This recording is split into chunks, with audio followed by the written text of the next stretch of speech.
अऊज़ुबिल्लाहि मिनश्शैतानिर्रजीम बिस्मिल्लाहिर्रहमानिर्रहीम रब्बि ज़िदनी इल्मा। ऐ अल्लाह मेरे इल्म में इजाफ़ा फरमा। अस्सलामु अलैकुम बच्चे, आज जो हम टॉपिक स्टडी करने जा रहे हैं वो है structural organisation of proteins. Last topic के अंदर बच्चे मैंने आप लोगों को बताया था कि proteins are most abundant organic compounds in the bodies of living organisms. इन प्रोटीन को बनाने वाले जो मोनोमर्स होते हैं अमाइनो एसिड्स कहलाते हैं। आमतौर पर 20 टाइप के अमाइनो एसिड होते हैं जो डिफरेंट टाइप्स की प्रोटीन्स को बनाने के अंदर इन्वॉल्व होते हैं, और इन अमाइनो एसिड के आपस में लिंक होने से जो एक लंबी चेन बनती है उसका हम पॉलीपेप्टाइड चेन का नाम देते हैं। कुछ प्रोटीन्स ऐसी होती हैं जिनमें पॉलीपेप्टाइड चेन एक होती है, जैसे मायोग्लोबिन है, और कुछ प्रोटीन्स ऐसी होती हैं जिनमें पॉलीपेप्टाइड चेन की तादाद एक से ज्यादा होती है, जैसे इंसुलिन है, हीमोग्लोबिन है। अब बच्चे, ये जो प्रोटीन्स होती हैं इनके फंक्शंस भी सेल्स के अंदर डिफरेंट होती है। ईच प्रोटीन है स्पेसिफिक प्रॉपर्टीज, और इन प्रोटीन के अंदर ये जो स्पेसिफिसिटी होती है प्रॉपर्टीज की किन किन फैक्टर्स के ऊपर डिपेंड करती है। Number one, number of amino acids. Amino acids की तादाद, यानी अगर किसी पॉलीपेप्टाइड चेन के अंदर अमाइनो एसिड की तादाद है 50 और दूसरी पॉलीपेप्टाइड चेन के अंदर अमाइनो एसिड की तादाद है 51, तो डेफिनेटली इन दोनों पॉलीपेप्टाइड चेन में अमाइनो एसिड की तादाद के डिफरेंस की वजह से स्पेसिफिक प्रॉपर्टीज भी चेंज हो जाएगी। दूसरा एक और फैक्टर है, वो है सीक्वेंस ऑफ अमाइनो एसिड्स, यानी पॉलीपेप्टाइड चेन के अंदर जो अमाइनो एसिड है उसकी तरतीब क्या है। अगर बच्चों किसी पॉलीपेप्टाइड चेन के अंदर अमाइनो एसिड के सीक्वेंस में एक जगह पर भी कोई तब्दीली हो जाए तो बच्चों वह प्रोटीन जो है या पॉलीपेप्टाइड चेन जो है वो चेंज हो जाएगी, उसका जो स्पेसिफिक फंक्शन होगा वो बच्चों पहले जैसा नहीं रहेगा। आप लोग के सामने एक पॉलीपेप्टाइड चेन मौजूद है। इस पॉलीपेप्टाइड चेन में बच्चे देखेंगे जो छोटे छोटे यूनिट्स जो आप लोग को नजर आ रहे हैं, दीज आर अमाइनो एसिड्स, और ये अमाइनो एसिड्स आपस में एक खास तरतीब के साथ लिंक होते हैं और एट द एंड एक लॉन्ग पॉलीपेप्टाइड चेन को बना देते हैं। और इन अमाइनो एसिड की तादाद और सीक्वेंस की वजह से इस पॉलीपेप्टाइड चेन के अंदर खास किस्म की प्रॉपर्टीज डेवलप होती हैं जो दूसरी प्रोटीन्स की पॉलीपेप्टाइड चेन्स में एग्जिस्ट नहीं करती। इसके बाद एक तीसरा फैक्टर और भी है जो प्रोटीन्स के अंदर स्पेसिफिक प्रॉपर्टीज को डिटरमिन करता है, that is final shape of protein molecules. जब प्रोटीन सेल्स के अंदर बन जाती है तब वो एक फाइनल शेप गेन करती है, और जब फाइनल शेप गेन कर ले तो बच्चों उसको हम कंपैक्ट फॉर्म का नाम देते हैं, and at this stage the protein will become fully function. अब प्रोटीन की फॉर्मेशन से लेकर फाइनल शेप के गेन करने तक कितने मराहल होते हैं, कितनी स्टेजेस होती हैं, इनको बच्चे हमने डिस्कस करना है। ये तमाम मराहल और तमाम स्टेजेस को हम लेवल्स ऑफ ऑर्गेनाइजेशन का नाम दे देते हैं। डिफरेंट प्रोटीन्स के अंदर डिफरेंट लेवल्स ऑफ ऑर्गेनाइजेशन होते हैं, और उन लेवल ऑफ ऑर्गेनाइजेशन के अंदर प्रोटीन्स की खास टाइप की जो स्ट्रक्चर्स है वो डेवलप होती हैं। ओवरऑल अगर देखें तो प्रोटीन की फॉर्मेशन में मेजर 4 लेवल एग्जिस्ट करते हैं। नंबर 1 प्राइमरी लेवल, और प्राइमरी लेवल के दौरान प्रोटीन की जो स्ट्रक्चर बनती है, उसकी जो बनावट होती है उसका हम प्राइमरी स्ट्रक्चर का नाम देते हैं। नेक्स्ट बचे, फिर दूसरा लेवल आ जाता है सेकेंडरी लेवल, और सेकेंडरी लेवल के दौरान प्रोटीन की स्ट्रक्चर को हम सेकेंडरी स्ट्रक्चर का नाम देते हैं। टर्शरी लेवल थर्ड लेवल होता है, और उस दौरान जो प्रोटीन की स्ट्रक्चर डेवलप होती है उसका हम टर्शरी स्ट्रक्चर का नाम देते हैं। इसी तरीके से लास्ट लेवल को हम क्वार्टरनरी लेवल का नाम देते हैं, और इस लेवल के अंदर जो प्रोटीन की स्ट्रक्चर डेवलप होती है उसको हम क्वार्टरनरी स्ट्रक्चर का नाम देते हैं। अब हमने बच्चे इन डिफरेंट लेवल्स को और इन डिफरेंट स्ट्रक्चर्स को डिटेल के साथ स्टडी करना है। बच्चे सबसे पहले हम देखते हैं primary level. Primary level protein की फॉर्मेशन का पहला लेवल है, ये पहली स्टेज है, और ये लेवल सेल्स के अंदर किस मकाम पर होता है बच्चों? ये लेवल राइबोसोम्स के मकाम पर, यानी कि प्रोटीन की जब फॉर्मेशन होती है तो उसकी जो पहली स्टेज होती है उसको हम प्राइमरी लेवल का नाम देते हैं, और ये पहली स्टेज सेल्स के अंदर राइबोसोम के मकाम पर होती है। और पॉलीपेप्टाइड चेन की फॉर्मेशन होती है एक प्रोसेस के थ्रू, और उस प्रोसेस को हम ट्रांसलेशन का नाम देते हैं। और बच्चों ये वो स्टेज होती है जिसमें प्रोटीन की फॉर्मेशन को टोटली तौर पर उसी सेल का डीएनए कंट्रोल कर रहा होता है through the formation of messenger RNA. यानी कि डीएनए के अंदर न्यूक्लियोटाइड्स मौजूद होते हैं, और उस डीएनए ने जो प्रोटीन्स को या पॉलीपेप्टाइड चेन्स को बनाना है उसके अंदर अमाइनो एसिड्स मौजूद होते हैं। तो डीएनए के अंदर मौजूद न्यूक्लियोटाइड्स की तादाद प्रोटीन के अंदर अमाइनो एसिड की तादाद को कंट्रोल कर रही होती है, और बिल्कुल इसी तरीके से जो डीएनए के अंदर न्यूक्लियोटाइड का सीक्वेंस होता है प्रोटीन के अंदर अमाइनो एसिड के सीक्वेंस को कंट्रोल कर रहा होता है। तो this first stage is directly controlled by the DNA of the cell. और इस स्टेज के दौरान प्रोटीन्स में अमाइनो एसिड की तादाद और अमाइनो एसिड का जो सीक्वेंस होता है उसको डिटरमिन किया जाता है। यानी अगर आपको ये बता दिया जाए कि फलां प्रोटीन के अंदर अमाइनो एसिड की तादाद इतनी है और सीक्वेंस ऐसा है, तो बेसिकली हम उस प्रोटीन के प्राइमरी लेवल को और उस प्रोटीन की प्राइमरी स्ट्रक्चर को डिस्कस कर रहे होते हैं। क्योंकि इसके बाद जब प्रोटीन की कोई फाइनल शेप बनती है ना, तो उसमें फिर अमाइनो एसिड की तादाद और सीक्वेंस को मालूम करना बहुत मुश्किल होता है। तो इस फर्स्ट लेवल में जो पॉलीपेप्टाइड चेन होती है that is normally flat flat होती है, और उसके अंदर अमाइनो एसिड की तादाद को और सीक्वेंस को मालूम करना इजी होता है। Size of protein depends upon the number and type of amino acid. मतलब क्या है कि प्रोटीन का जो साइज है अमाइनो एसिड की तादाद और अमाइनो एसिड की टाइप पर डिपेंड करता है। अगर किसी प्रोटीन के अंदर अमाइनो एसिड की तादाद ज्यादा होगी तो डेफिनेटली उस प्रोटीन का साइज भी ज्यादा होगा। प्रोटीन के अंदर अमाइनो एसिड की तादाद और अमाइनो एसिड के सीक्वेंस की अहमियत के ऊपर जिस साइंटिस्ट ने सबसे पहले काम किया था बच्चे वो एफ सांगर था। 1954 में उसने इंसुलिन प्रोटीन के ऊपर काम स्टार्ट किया था, और 10 साल तक इसके ऊपर काम जारी रखा। और उसके बाद जो उसने रिजल्ट निकाला वो क्या था कि he determined the number and sequence of amino acid in insulin protein. वो इंसुलिन प्रोटीन के एक मॉलिक्यूल में अमाइनो एसिड की तादाद और उसके सीक्वेंस को मालूम करने में कामयाब हुआ। और उसने बताया कि इंसुलिन के एक मॉलिक्यूल में बुनियादी तौर पर 2 चेन्स मौजूद होती हैं, और इंसुलिन के एक मॉलिक्यूल के अंदर अमाइनो एसिड की तादाद 51 होती है। जो 2 चेन होती हैं उनमें पहली चेन ए चेन यानी अल्फा चेन कहलाती है, और इसके अंदर अमाइनो एसिड की तादाद होती है 21। और उसके बाद नेक्स्ट जो दूसरी चेन है उसको बी चेन या बीटा चेन कहा, और उसके अंदर जो अमाइनो एसिड की तादाद होती है वो 30 होती है। आप लोगों के सामने इंसुलिन प्रोटीन का एक मॉलिक्यूल मौजूद है। आप लोगों को नजर आ रहा होगा कि इस इंसुलिन के एक मॉलिक्यूल के अंदर पॉलीपेप्टाइड चेन की तादाद 2 है। उनमें एक पॉलीपेप्टाइड चेन ए चेन कहलाती है और दूसरी पॉलीपेप्टाइड चेन बी चेन कहलाती है। और बच्चे इन दोनों चेन्स को बनाने वाले ये अमाइनो एसिड फिक्स तादाद के अंदर होते हैं, और इनका सीक्वेंस भी बिल्कुल फिक्स होता है। और ये तमाम के तमाम अमाइनो एसिड आपस में अटैच होते हैं by means of a link, और उस लिंक को हम कहते हैं पेप्टाइड बॉन्ड। तो बच्चे ये जो पेप्टाइड बॉन्ड होते हैं, अगर देखा जाए अगर ये पेप्टाइड बॉन्ड किसी वजह से ब्रेक हो जाए तो डेफिनेटली फिर ये अमाइनो एसिड के मॉलिक्यूल मेंटेन पॉलीपेप्टाइड चेन के अंदर नहीं हो सकेंगे, ऑटोमेटिकली ये ब्रेक हो जाएंगे, प्रोटीन की जो स्ट्रक्चर होगी वो डिस्ट्रॉय हो जाएगी।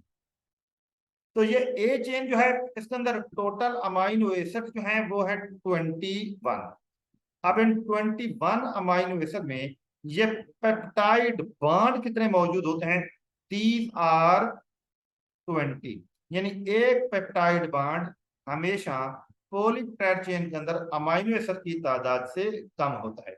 इसी तरीके से अगर आप इस बी चेन को देखें तो इसके अंदर टोटल अमाइनो एसिड होते हैं 30, और इनके अंदर जो पेप्टाइड बॉन्ड होते हैं वो 29 होते हैं।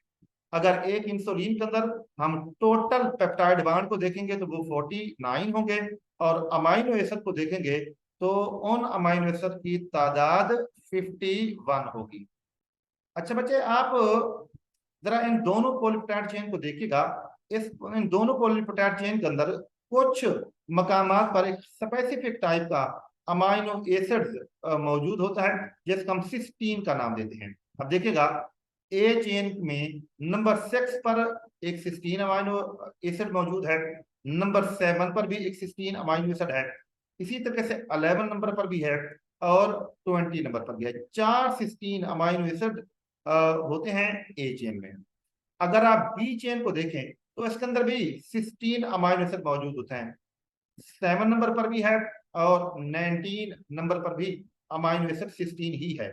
अब इन सिस्टीन अमाइनो एसिड के अंदर जो खास बात है वो ये है कि इनके अंदर सल्फर मौजूद है, सल्फर एलिमेंट का एटम मौजूद होता है, और cysteine element cysteine amino acid के दरमियान में भी एक खास किस्म का बॉन्ड बनता है, और उस बॉन्ड को हम डाइसल्फाइड बॉन्ड का नाम देते हैं। और टोटल डाइसल्फाइड बॉन्ड एक इंसुलिन प्रोटीन के अंदर कितने होते हैं? 3 होते हैं। उन 3 में से बच्चे एक डाइसल्फाइड बॉन्ड होता है विद पॉलीपेप्टाइड चेन ए, यानी ये जो ए पॉलीपेप्टाइड चेन है इसमें एक डाइसल्फाइड बॉन्ड मौजूद है। किन अमाइनो एसिड के माबैन होता है? सिस्टीन के दरमियान। कौन सी सिस्टीन अमाइनो एसिड? जो नंबर 6 और नंबर 11 पर मौजूद होती है। इसी तरीके से दूसरा एक और डाइसल्फाइड बॉन्ड मौजूद होता है जो इन दोनों पॉलीपेप्टाइड चेन को आपस में जोड़ता है। ये सिस्टीन जो 7 नंबर पर पाई जाती है दोनों पॉलीपेप्टाइड चेन के दरमियान, उनके अंदर एग्जिस्ट करता है। इसी तरीके से एक तीसरा डाइसल्फाइड बॉन्ड भी मौजूद होता है जो कि सिस्टीन अमाइनो एसिड के दरमियान ही होता है, और वो cysteine amino acid A chain के अंदर 21 और बी चेन के अंदर 19 पॉइंट पर मौजूद होता है। तो टोटल डाइसल्फाइड बॉन्ड कितने हो गए? 3। 2 हो गए बिटवीन पॉलीपेप्टाइड चेन, 1 हो गया विद इन ए चेन।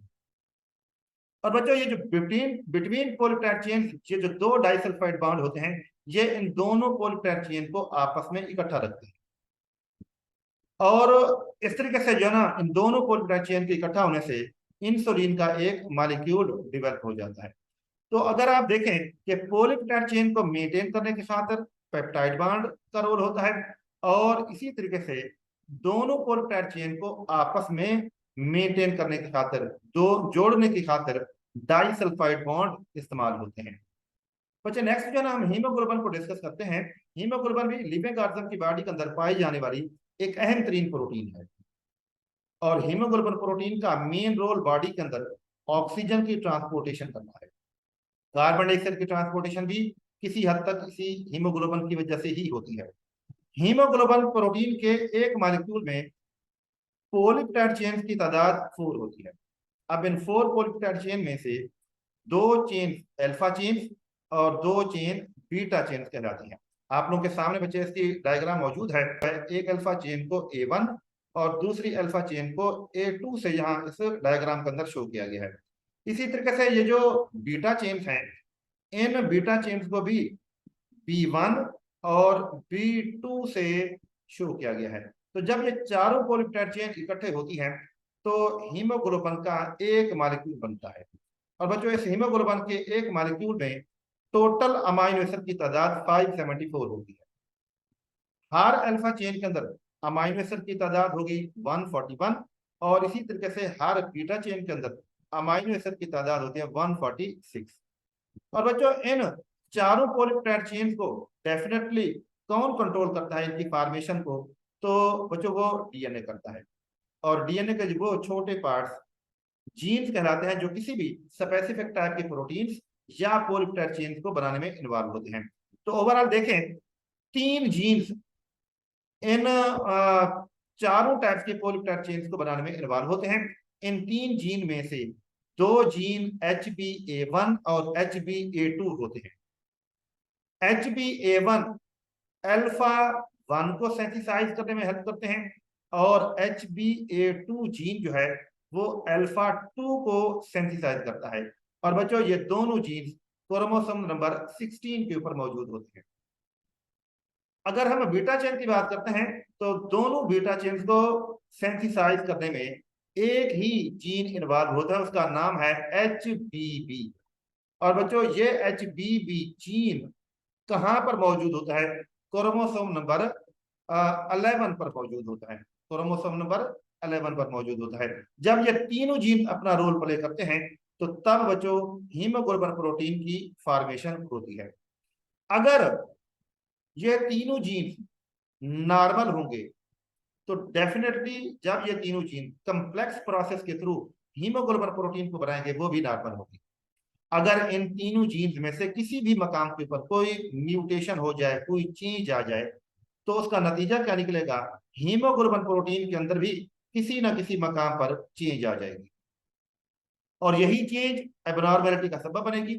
अब ये एबनॉर्मेलिटीज हीमोग्लोबिन से रिलेटेड बहुत सारी होती हैं, जिनमें से हमने एक एबनॉर्मेलिटी स्टडी करना है जिसको हम सिकल सेल हीमोग्लोबिन का नाम देते हैं। बच्चे अब देखना यह है कि सिकल सेल हीमोग्लोबिन का जो प्रॉब्लम है वो कैसे होता है। डेफिनेटली जीन के अंदर म्यूटेशन होती है तभी यह प्रॉब्लम होता है। अब जीन के अंदर म्यूटेशन कहाँ पर होती है और उसका इफेक्ट कैसे होता है इसको जरा देखना है। आप लोग के सामने ये नॉर्मल बी ग्लोबिन लिखा हुआ है, ये जीन है। और ये कौन सा जीन है जो हीमोग्लोबिन की बीटा चेन्स को बनाता है? अब इस जीन के अंदर डेफिनेटली न्यूक्लियोटाइड मौजूद होते हैं और उनका एक प्रॉपर सीक्वेंस। अब उन्हीं न्यूक्लियोटाइड्स का एक छोटा सा पोर्शन जो है ना वो आप लोग के सामने शो किया गया है, TGA यानी थायमीन गोवानिन एडेनिन। ये न्यूक्लियोटाइड का एक सेट है, बल्कि गोवानिन गोवानिन एडेनिन ये दूसरा सेट है। साइटोसिन थायमीन साइटोसिन तीसरा सेट है न्यूक्लियोटाइड का। साइटोसिन थायमीन साइटोसिन ये तीसरा सेट है। ये बच्चों जो न्यूक्लियोटाइड है ना ये नॉर्मल है, इनकी तरतीब भी नॉर्मल है और न्यूक्लियोटाइड्स भी इसके अंदर नॉर्मल मौजूद है। अगर बच्चों इस नॉर्मल न्यूक्लियोटाइड के सीक्वेंस वाले जीन में ट्रांसक्रिप्शन का प्रोसेस होता है तो उससे क्या बनता है? Messenger RNA. अब मैसेंजर आरएनए के ऊपर इन न्यूक्लियोटाइड का सीक्वेंस कैसे बनेगा? अब फर्स्ट सेट को देखिएगा, TGA है जीन के ऊपर, इससे जो मैसेंजर आरएनए बनेगा उस पर होगा एडेनिन साइटोसिन यूरासिल। जो डीएनए के ऊपर GGA है उसकी जो कॉपी तैयार होगी मैसेंजर आरएनए पर वो होगी CCU साइटोसिन साइटोसिन यूरासिल। इसी तरीके से जो डीएनए के अंदर CTC है उसकी जो कॉपी तैयार होगी मैसेंजर आरएनए पर वो GAG होगी। और सेम CTC एक और न्यूक्लियोटाइड भी है, उसकी भी जब कॉपी तैयार होगी मैसेंजर आरएनए पर तो वो GAG होगी।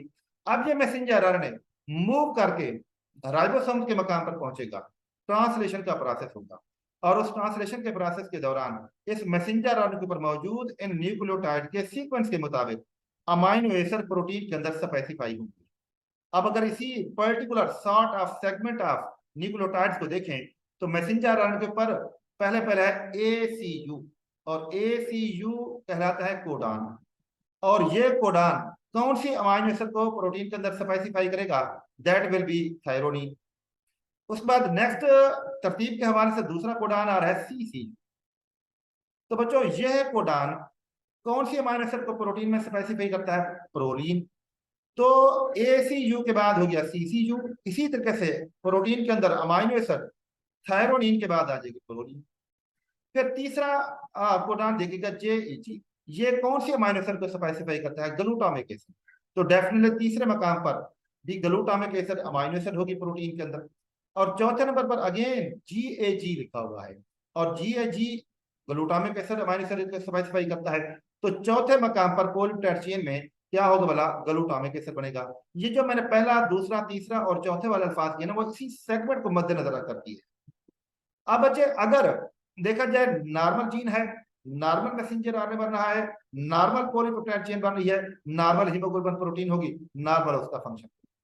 अब अगर किसी वजह से इस बी ग्लोबिन के अंदर कोई म्यूटेशन हो जाए तो डेफिनेटली इस म्यूटेशन का इफेक्ट प्रोटीन पर पड़ेगा। अब म्यूटेशन कहाँ हुई है? अब पहला पहला सेट देखिएगा TGA नॉर्मल है, कोई म्यूटेशन नहीं है। दूसरा सेट GGA नॉर्मल है, कोई म्यूटेशन नहीं हुई। तीसरा सेट देखिएगा, इसमें म्यूटेशन हुई है। इस सेट के अंदर बच्चों, न्यूक्लियोटाइड के सेट के अंदर कहाँ म्यूटेशन हुई है? थायामीन में म्यूटेशन हुई, एडिनिन का न्यूक्लियोटाइड बन गया। एक न्यूक्लियोटाइड के अंदर म्यूटेशन हुई है, और अब ये सेट CTC नहीं रहा, अब ये सेट बन गया CAC। अच्छा नेक्स्ट बच्चे, अब क्या होता है जब इस पर्टिकुलर सेगमेंट ऑफ डीएनए की ट्रांसक्रिप्शन होती है, मैसेंजर आरएनए बनता है, तो डेफिनेटली इस मैसेंजर आरएनए के ऊपर इन्हीं न्यूक्लियोटाइड के सेट्स की कॉपीज बनती है। तो जो पहली कॉपी बनेगी मैसेंजर आरएनए के ऊपर TGA की, वो ACU होगी नॉर्मल। GGA की जो बनेगी CCU, वो भी नॉर्मल। अब CAC अब म्यूटेंट है, अब म्यूटेंट सेट है, इसके अंदर थायामीन की वजह ए मौजूद है। तो डेफिनेटली जब मैसेंजर आरएनए बनेगा तो एडेनिन की जो कॉपी बनेगी मैसेंजर आरएनए के ऊपर, वो पहले की तरह ए नहीं होगी बल्कि यूरासिल होगी। और अब ये कोडान बन जाएगा GUG, GAG नहीं होगा। और फिर इसका रिजल्ट क्या होगा कि जब ऐसा मैसेंजर आरएनए राइबोसोम्स के मकाम पर जाएगा प्रोटीन को सेंसाइज करने के लिए, तो उस प्रोटीन के अंदर ACU के मुतबादिल, ACU के बराबर जो अमाइनो एसिड होगी वो थायरोनिन नॉर्मल, CCU के मुकाबले में जो प्रोलीन अमाइनो एसिड होगी वो भी नॉर्मल होगी। अब GUG जो है ग्लूटामिक एसिड को स्पेसिफाई नहीं करता, ये वेलाइन को करता है, लिहाजा जो वेलाइन अमाइनो एसिड होगी वो बन जाएगी ग्लूटामिक एसिड के मकाम पर, वेलाइन अमाइनो एसिड बन जाएगी। इस तरह 574 अमाइनो एसिड में से जस्ट एक अमाइनो एसिड के ऊपर फर्क पड़ेगा। 573 अमाइनो एसिड अपनी नॉर्मल जगह पर मौजूद होंगी, लेकिन एक अमाइनो एसिड जो है ना वो नॉर्मल जगह पर मौजूद नहीं होगी। किस वजह से नहीं होगी? Due to change in mutation. इसी एक अमाइनो एसिड के नॉर्मल ना होने की वजह से हीमोग्लोबिन प्रोटीन बच्चे अब नॉर्मल नहीं रहेगी, अब नॉर्मल हो जाएंगे। हीमोग्लोबिन की जो ग्लोबुलर शेप होती है वो ग्लोबुलर शेप मेंटेन नहीं रह पाएगी, सिक्कल शेप, द्रांति की शक्ल इख्तियार कर लेगी। और जब किसी प्रोटीन के अंदर फाइनल शेप ही चेंज हो जाए तो ऑटोमेटिकली बच्चे वो प्रोटीन एबनॉर्मल होती है, ऑक्सीजन को ट्रांसपोर्ट नहीं कर सकती। ह्यूमन बॉडी के अंदर बच्चे देखा जाए तो मोर देन 10,000 प्रोटीन मौजूद होती हैं, और हर प्रोटीन के अंदर स्ट्रक्चर मुख्तलिफ, फंक्शन भी मुख्तलिफ होता है। और ये सारी के सारी प्रोटीन 20 टाइप्स के अमाइनो एसिड की यूनिक और स्पेसिफिक अरेंजमेंट से बनती है। और इन तमाम प्रोटीन के अंदर जो अमाइनो एसिड का सीक्वेंस होता है, इसको कंट्रोल किया जाता है। कैसे कंट्रोल किया जाता है? डीएनए के अंदर न्यूक्लियोटाइड के सीक्वेंस, अगर डीएनए के अंदर न्यूक्लियोटाइड के सीक्वेंस के अंदर म्यूटेशन की वजह से कोई तब्दीली आ जाएगी, तो डेफिनेटली प्रोटीन के अंदर अमाइनो एसिड के सीक्वेंस के अंदर भी तब्दीली आ जाएगी। The arrangement of amino acid in a protein molecule is highly specific for its proper function. अगर प्रोटीन के अंदर अमाइनो एसिड की अरेंजमेंट में फर्क होगा तो ऑटोमेटिकली बच्चों उस प्रोटीन का जो फंक्शन होगा प्रॉपर वो नहीं रहेगा, स्पेसिफिक फंक्शन भी उसका चेंज हो जाएगा। If any amino acid is not in its normal place, the protein fails to carry out its normal function. तो अपना प्रॉपर फंक्शन परफॉर्म नहीं कर पाएगी, और जिसकी मैंने आप लोगों को वजाहत की है, एक्सप्लेनेशन दी है, इसी सिकल सेल हीमोग्लोबिन की। बच्चे जब प्रोटीन की फॉर्मेशन हो जाए, अमाइनो एसिड की तादाद और अमाइनो एसिड का सीक्वेंस प्रॉपर तरीके से बन जाए, तो बच्चों वो प्रोटीन या पॉलीपेप्टाइड चेन फ्लैट शेप में होती है, नॉन फंक्शनल होती है। अब उस प्रोटीन की ख्वाहिश क्या होती है कि कोई ना कोई प्रॉपर शेप गेन करे ताकि वो फंक्शनल हो सके, और फिर प्रॉपर शेप को गेन करने की खातिर तमाम प्रोटीन या तमाम पॉलीपेप्टाइड चेन्स को एक नेक्स्ट जो लेवल होता है उसके अंदर जाना पड़ता है, और नेक्स्ट लेवल को हम सेकेंडरी लेवल का नाम देते हैं। और सेकेंडरी लेवल के अंदर प्रोटीन की जो स्ट्रक्चर बनती है उसको हम सेकेंडरी स्ट्रक्चर का नाम देते हैं। आप लोगों के सामने डायग्राम मौजूद है कि पहले नंबर पर पॉलीपेप्टाइड चेन बन गई प्राइमरी लेवल के दौरान। अब इस पॉलीपेप्टाइड चेन ने सेकंड लेवल के अंदर, सेकेंडरी लेवल के अंदर जाना है। किस किस मकसद की खातिर जाना है? ताकि प्रॉपर शेप को गेन कर सके। और बच्चों ये जो प्रॉपर शेप गेन होती है सेकेंडरी लेवल के दौरान, ये आमतौर पर कॉइलिंग से होती है, यानी इन पॉलीपेप्टाइड चेन में कॉइलिंग होती है और इनकी कोई ना कोई शेप बनती है। और जो शेप बनती है नॉर्मली तरीके से दो टाइप की होती हैं, या तो ये हेलिक्स, हेलिकल शेप में होती हैं, या फिर शीट लाइक शेप के अंदर होते हैं। डायग्राम में देखिएगा, ऊपर जो शेप बनी हुई है ये हेलिक्स, और नीचे जो शेप बनी हुई है दैट इज शीट लाइक। तो कुछ प्रोटीन हेलिक्स फॉर्म के अंदर और कुछ प्रोटीन शीट की फॉर्म के अंदर अपने आप को कॉइलिंग करके कन्वर्ट कर लेती हैं। जो हेलिक्स शेप होती है इसकी फर्दर कई टाइप्स होती हैं। इन यानी कि मेन 3 टाइप्स होती हैं। उन 3 टाइप्स में जो मोस्ट कॉमन हेलिकल शेप होती है उसको हम अल्फा हेलिक्स का नाम दे देते हैं। और उसके बाद नेक्स्ट जो शीट लाइक होती है उसकी भी काफी सारी टाइप्स होती हैं, लेकिन उनके अंदर जो कॉमन शीट लाइक शेप होती है उसको हम बीटा पलिएटेड शीट का नाम देते हैं। बच्चे अब आप ये देखें कि जब ये कॉइलिंग होती है और प्रॉपर शेप बनती है तो कॉइलिंग के दौरान कुछ स्पेसिफिक बॉन्ड्स इन्वॉल्व होते हैं जो इनकी शेप को मेंटेन करने के अंदर हेल्प करते हैं। अब नेक्स्ट हमने ये देखना है कि सेकेंडरी लेवल के दौरान कौन कौन से बॉन्ड्स होते हैं, लिंक्स होते हैं जो डेवलप होते हैं और इनकी शेप्स को मेंटेन रखते हैं। सबसे पहले बच्चे हम अल्फा हेलिक्स को देखते हैं। आप लोग के सामने एक डायग्राम मौजूद है। हेलिक्स हेलिकल शेप भी कहते हैं, यानी इसमें प्रोटीन्स की जो पॉलीपेप्टाइड चेन्स होते हैं वो ऐसे कॉइलिंग करती हैं कि एक स्प्रिंग की तरह उनकी शेप बन जाती है और ऐसी शेप को हम क्या नाम देते हैं, हेलिक्स शेप। और हेलिक्स शेप की ये जो आप लोग के सामने टाइप नजर आ रही है इस टाइप को हम नाम देते हैं अल्फा हेलिक्स। इसमें बच्चे देखें स्पाइरल फॉर्मेशन हुई है, स्प्रिंग की तरह इनकी अरेंजमेंट हुई है। ये देखिएगा ये स्प्रिंग की तरह अरेंजमेंट है जिसको हम अल्फा हेलिक्स कह रहे हैं। और इस स्प्रिंग की तरह अरेंजमेंट में बच्चे ये टर्न मौजूद हैं, बल मौजूद है और ये सारे के सारे टर्न बिल्कुल यूनिफॉर्म है, ना कोई बड़ा है और ना ही कोई छोटा है। प्रॉपर गैप के बाद इन टर्न्स की यहाँ पर फॉर्मेशन हो रही है। इस तरह की ये जो शेप बनती है उसका हम यूनिफॉर्म जियोमेट्रिक शेप या स्ट्रक्चर का नाम देते हैं। Uniform mean same, all turn are alike same. हर टर्न के अंदर जो अमाइनो एसिड की तादाद होती है वो तकरीबन 3.6 होती है। मतलब क्या होगा कि एक टर्न में 3 अमाइनो एसिड तो होते ही हैं और उसके साथ ही जो चौथा अमाइनो एसिड है उसका 60% एक टर्न के अंदर मौजूद है। यानी यहां से लेकर यहां तक बनता है एक टर्न और इस एक टर्न के अंदर 3.6 अमाइनो एसिड मौजूद होते हैं। अब अगर आप लोगों को कह दिया जाए कि किसी प्रोटीन की अल्फा हेलिक्स के अंदर टोटल नंबर ऑफ टर्न्स है 100, तो आप ये बताएं वहां टोटल अमाइनो एसिड्स कितने मौजूद होंगे। तो क्या करना पड़ेगा, डेफिनेटली 100 से मल्टीप्लाई कर देंगे 3.6 को और total number of amino acid count हो जाएंगे। अब इन टर्न के माबैन ये जो डिस्टेंस है मेंटेन है, तभी यह यूनिफॉर्म जियोमेट्रिक स्ट्रक्चर बनी है। किसने मेंटेन किया हुआ, हाइड्रोजन बॉन्ड ने मेंटेन किया हुआ। यह hydrogen bond in successive turn के दरमियान में अमाइनो एसिड के अंदर बनते हैं। यहां पर आप लोग को डॉटेड लाइन से ये बॉन्ड शो किए हुए हैं। और बच्चों ये जो हाइड्रोजन बॉन्ड होते हैं they are very sensitive to heat. अगर हीट थोड़ी सी सप्लाई कर दी जाए तो ये हाइड्रोजन बॉन्ड टूट जाएंगे और इनके टूटने से ये जो अल्फा हेलिक्स शेप है ये खत्म हो जाएगी और ये polypeptide chain again primary level या प्राइमरी स्ट्रक्चर के अंदर कन्वर्ट हो जाएगी। अगर बच्चे हम बीटा पलेटेड शीट की देखें तो उसमें भी क्या होता है कि यही पॉलीपेप्टाइड चेन प्रॉपर तरीके से फोल्डिंग करती है, फोल्डिंग बैक फोल्डिंग करती है। आप डायग्राम में देखिएगा इसमें फोल्डिंग हो रही है, यानी कि बैक फोल्डिंग इसमें होती है, तब जाकर ये बीटा पलेटेड शीट बनती है। यह पॉलीपेप्टाइड चेन पहले इस तरह से फोल्डिंग करती है और उसके बाद फिर ये बैक फोल्डिंग करती हैं और एक शीट लाइक स्ट्रक्चर को डेवलप कर लेती हैं जिसको हम बीटा पलेटेड शीट का नाम देते हैं।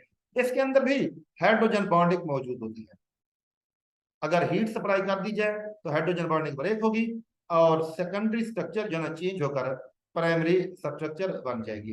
तो जितने भी दुनिया की प्रोटीन्स मौजूद हैं उनमें बच्चे सबसे पहला लेवल यानी प्राइमरी लेवल भी होता है और उसके बाद फिर सेकेंडरी लेवल भी होता है। अब सेकेंडरी लेवल के बाद थर्ड लेवल में कौन सी प्रोटीन जाती है, हर प्रोटीन नहीं जाती। आप लोगों ने प्रोटीन की 2 टाइप्स पढ़ी हुई हैं, फाइब्रस प्रोटीन्स और ग्लोबुलर प्रोटीन। जितनी फाइब्रस प्रोटीन्स हैं बच्चों वो सेकेंडरी लेवल तक जाकर रुक जाती हैं, उनकी फाइनल शेप बन जाती है, फुल्ली फंक्शनल हो जाती है, उनको थर्ड लेवल में जाने की जरूरत भी नहीं होती। लेकिन इसके मुकाबले में जो ग्लोबुलर प्रोटीन्स होती हैं उनकी सेकेंडरी लेवल के दौरान भी जो फाइनल शेप है वो अटेन नहीं हो पाती। लिहाजा जितने भी ग्लोबुलर प्रोटीन्स हैं after secondary structure they enter into the third level which is called as tertiary level. और उस टर्शियरी लेवल के अंदर जाकर ना वो मुख्तलिफ टाइप की अपनी शेप के अंदर चेंजेस करती हैं। अच्छा, टर्शियरी लेवल के दौरान जो पॉलीपेप्टाइड चेन होती हैं ये बेंडिंग करती हैं, फोल्डिंग करती हैं अपने ही ऊपर, और इनकी बेंडिंग और फोल्डिंग से जो शेप डेवलप होती है उस शेप को हम ग्लोबुलर शेप का नाम देते हैं। आप लोगों के सामने डायग्राम मौजूद है, इसमें देखिएगा बच्चे कि यह सेकेंडरी लेवल के बाद जो अल्फा हीलिक्स हो या बीटा प्लेटेड शीट हो थर्ड लेवल के अंदर जाती है, और फिर उसके बाद इनकी क्या होती है, यहाँ पर बेंडिंग होती है, ये मुड़ती हैं, झुकती हैं और एक दूसरे के आसपास लिपटती हैं, फोल्डिंग करती हैं, और जब इनकी फोल्डिंग कंप्लीट होती है तब इनकी जो शेप बनती है बच्चों उस शेप को हम ग्लोबुलर शेप का नाम दे देते हैं। और यही ग्लोबुलर शेप प्रोटीन की टर्शरी कन्फर्मेशन भी कहलाती है। अब बच्चे नेक्स्ट ये है कि इस ग्लोबुलर शेप को मेंटेन करने की खातिर कौन कौन से केमिकल लिंक्स अपना रोल प्ले करते हैं।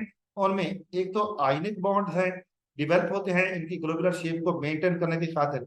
दूसरे हैं हाइड्रोजन बॉन्ड्स, और उसके बाद डाइसल्फाइड बॉन्ड का भी रोल होता है, और हाइड्रोफोबिक इंटरेक्शन भी अपना रोल प्ले करती हैं। अगर बच्चे हम आयनिक बॉन्ड को देखें तो they are very sensitive to change in pH. अगर इस लेवल के दौरान यानी कि जब किसी प्रोटीन के अंदर यह चेंजेस हो रही हूँ, ग्लोबुलर फॉर्म बन रही हूँ, आयनिक बॉन्ड्स डेवलप हो रहे हूँ, तो उस दौरान कोई पीएच में तब्दीली आ जाए तो आयनिक बॉन्ड्स ब्रेक हो जाते हैं, और इनके ब्रेक होने से ग्लोबुलर शेप नहीं बन पाती। इसी तरीके से ये जो हाइड्रोफोबिक इंटरेक्शन हैं यह डिटर्जेंट के लिए, डिटर्जेंट के हवाले से सेंसिटिव होते हैं। अगर डिटर्जेंट्स कोई ऐड हो जाए तो बच्चों ये हाइड्रोफोबिक इंटरेक्शन भी खत्म हो जाती हैं, और इसके नतीजे में जब हाइड्रोफोबिक इंटरेक्शन खत्म हो जाए या आयनिक बॉन्ड ब्रेक हो जाए तो टर्शरी कन्फर्मेशन जो ना मेंटेन नहीं हो पाती, और फिर ये पोलपेप्टाइड चेन कन्वर्ट होकर सेकेंडरी लेवल में तब्दील हो जाती है। बच्चे टर्शरी लेवल के दौरान जो प्रोटीन्स की टर्शरी स्ट्रक्चर बनती हैं वो स्टेबल किस इन्वायरमेंट में होती हैं? डेफिनेटली एक्वस इन्वायरमेंट के अंदर होती है। आबी माहौल के अंदर इनकी जो ग्लोबुलर स्ट्रक्चर डेवलप होती है वो स्टेबल होती है। कैसे स्टेबल होती है? एक खास प्रोसीजर होता है। आप लोगों के सामने एक पॉलीपेप्टाइड चेन मौजूद है। इस पॉलीपेप्टाइड चेन के अंदर बच्चे देखिएगा कुछ रेड कलर के आप लोगों को निशानात नजर आएंगे। These are actually called as hydrophobic side chains या हाइड्रोफोबिक अमाइनो एसिड।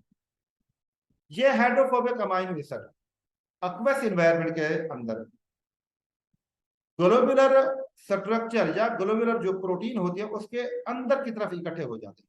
आप लोग डायग्राम में देखिएगा ये तमाम हाइड्रोफोबिक अमाइनो एसिड उस ग्लोबुलर शेप के बिल्कुल सेंटर के अंदर मौजूद है, क्योंकि ये हाइड्रोफोबिक होते हैं, वाटर रिपेलिंग होते हैं, और वाटर से रिपेल हो होकर इकट्ठे हो जाते हैं बिल्कुल सेंटर में। और आप लोगों को ये जो ब्लू कलर के निशानात नजर आ रहे होंगे these are hydrophilic side chain या हाइड्रोफिलिक अमाइनो एसिड। चूंकि ये वाटर अट्रैक्टिंग अमाइनो एसिड है लिहाजा ये सरफेस के ऊपर इकट्ठे हो जाते हैं। ग्लोबुलर जो स्ट्रक्चर बनती है उसकी सरफेस के ऊपर इकट्ठे हो जाते हैं और आसपास इनके पानी होती है। तो ऐसी ग्लोबुलर स्ट्रक्चर जिसके अंदर hydrophilic amino acid outer surface पर हो, हाइड्रोफोबिक अमाइनो एसिड अंदर की जानब मौजूद हो, स्टेबल होती है, और इसी को हम स्टेबल टर्शरी कन्फर्मेशन का नाम देते हैं। और इस स्टेबल टर्शरी कन्फर्मेशन में इन हाइड्रोफोबिक अमाइनो एसिड के अंदर स्पेशल टाइप की कुछ फोर्सेस, कुछ लिंकेजेस डेवलप हो जाते हैं, और उन फोर्सेस या लिंकेजेस को हम हाइड्रोफोबिक इंटरेक्शन का नाम देते हैं। बच्चे जो ग्लोबुलर प्रोटीन्स होती हैं ये दो कैटेगरीज की होती हैं।